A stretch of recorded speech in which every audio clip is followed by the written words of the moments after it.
మంగళగిరిలో CK convention హాల్లో జనసేన విస్తృత సమావేశం జరిగింది. వివరాలు ఇలా ఉన్నాయి. ప్రస్తుతం రాష్ట్రంలో జరుగుతున్న పరిణామాలపై జనసేన నేతలు, ఎమ్మెల్యేల స్పందన పెద్దగా లేకపోవడాన్ని డిప్యూటీ సీఎం పవన్ కళ్యాణ్ తప్పుపట్టారు.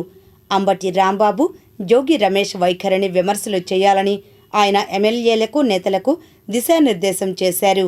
ఈ మేరకు వివిధ అంశాలపై వారికి పవన్ కళ్యాణ్ క్లాస్ తీసుకున్నారు. ఈ మేరకు జనసేన పార్టీ జనరల్ బాడీ సమావేశంలో డిప్యూటీ సీఎం పవన్ కళ్యాణ్ మాట్లాడారు.